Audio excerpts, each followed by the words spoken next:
Hey, what's up everybody, and welcome back to Newstos. And it looks like a big revival might be in development and announced here very soon. And this is a game that fans have been asking for years and years, and it might finally be revived for the Xbox Series and PlayStation 5 here soon. So we're going to talk a little bit about that today. Yep, that's a great way to start a Monday. But then also, it looks like both Xbox and Nintendo won big time over at E3 in different ways, and I'll kind of explain what I mean by that here in just a little bit.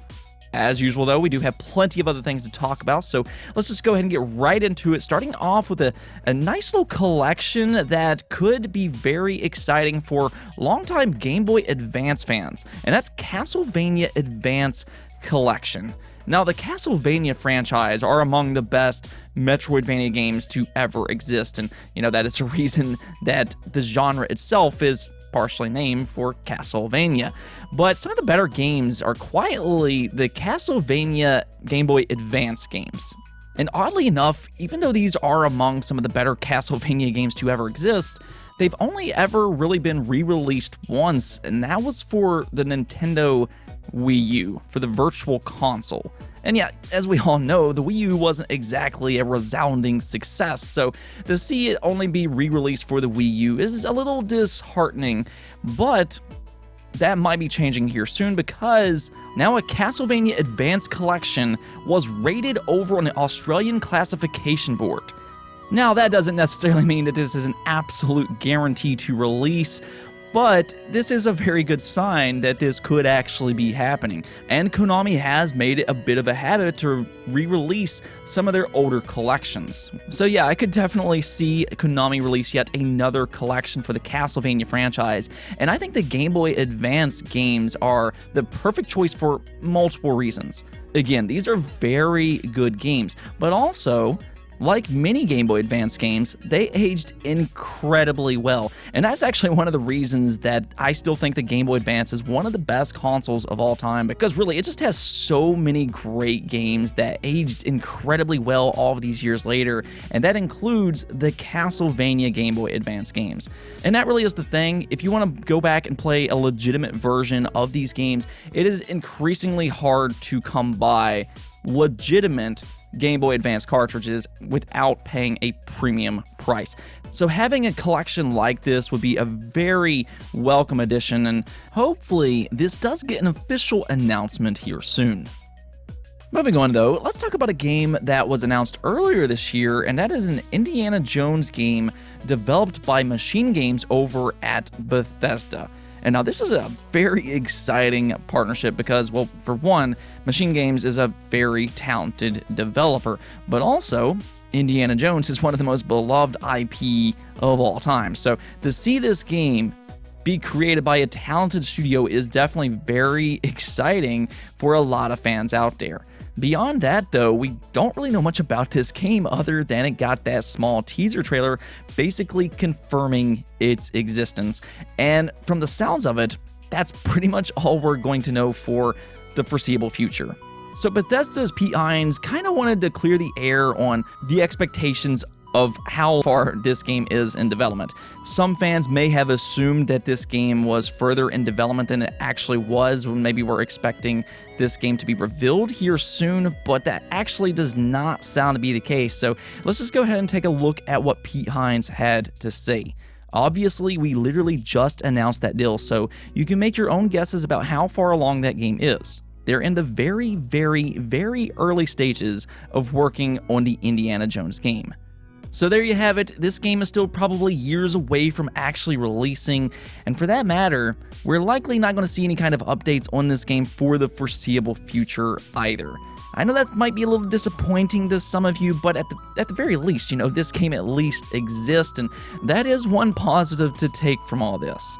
Now, with all that said, because this game probably will not get any kind of new updates anytime soon, I think one of the more interesting dynamics for this game is going to last for quite a while, and that's the speculation of what platforms will this Indiana Jones game be available on. As we all know, Microsoft did acquire Bethesda Games, but they do have to honor contractual obligations made prior to the acquisition.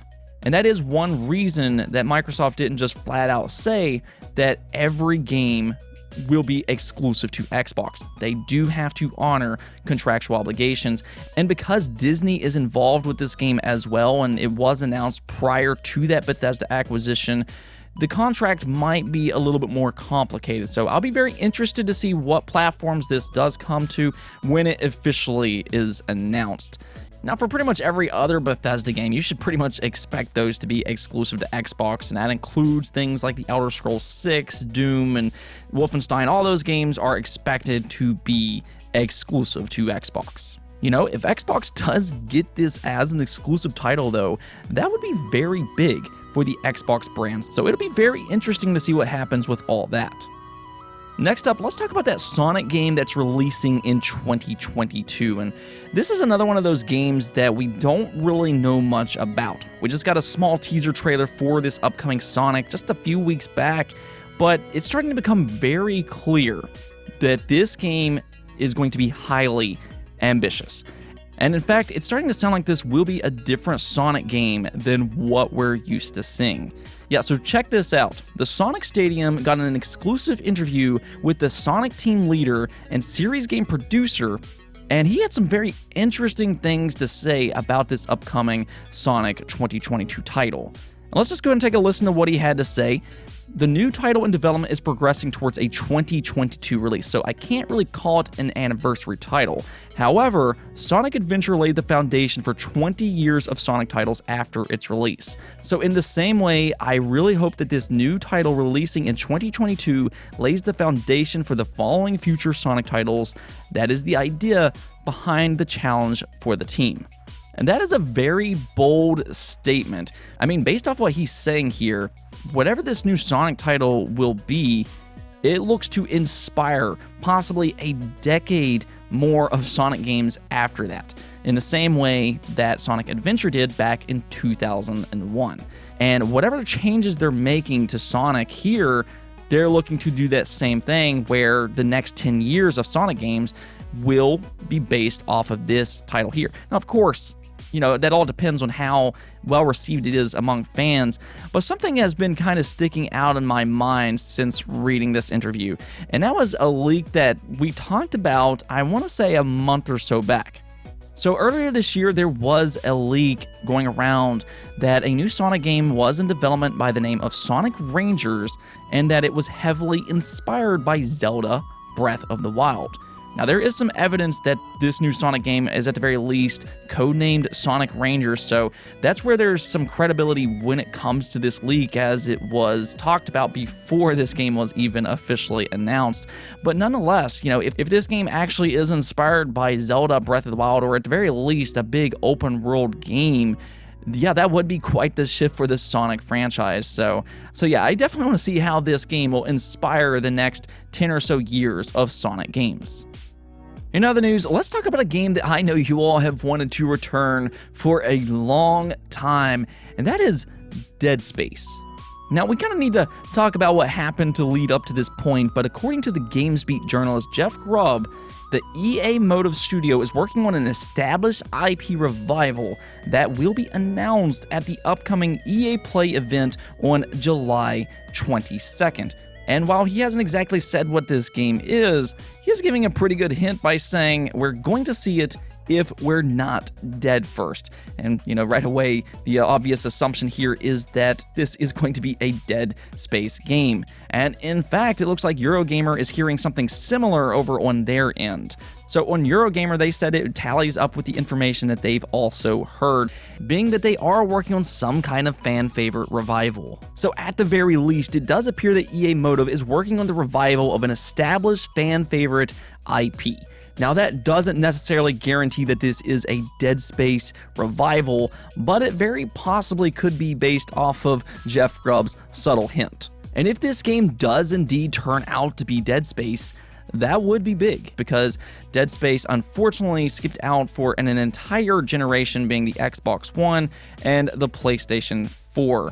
Dead Space 3 was the last game that we saw, and that released way back in 2013. And that really is too bad, because This is one of the best survival horror franchises of all time. I mean, when you talk about some of the better survival horror games, you're always going to hear Resident Evil in that conversation, but Dead Space is definitely there as well.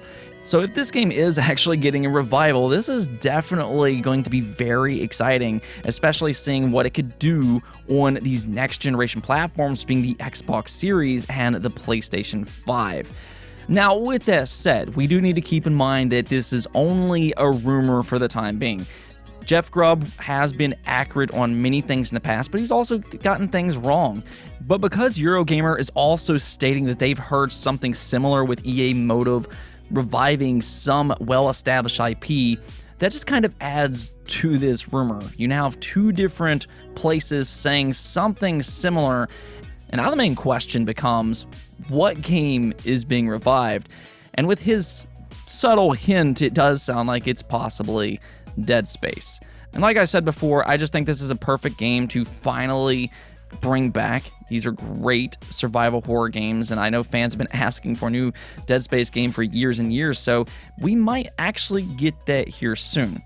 Do keep in mind, though, that there is no guarantee with any of this. Even if they are reviving a game, it could possibly be something besides Dead Space, so do keep that in mind. However, if we do get a new Dead Space game, I mean, technically we'll have two Dead Space-like experiences for these next generation platforms, being a possible Dead Space 4 and then Callisto. Now, if you're not aware, Callisto is actually a game developed by the original Dead Space creator, and it kind of looks like a spiritual successor to Dead Space. So yeah, you Dead Space fans out there, if all this turns out to be true, then you got a lot to be excited about. Now, for our final topic of the day, let's talk about E3. Of course, E3 is over and everything, but it looks like both Xbox and Nintendo won big time last week in different ways.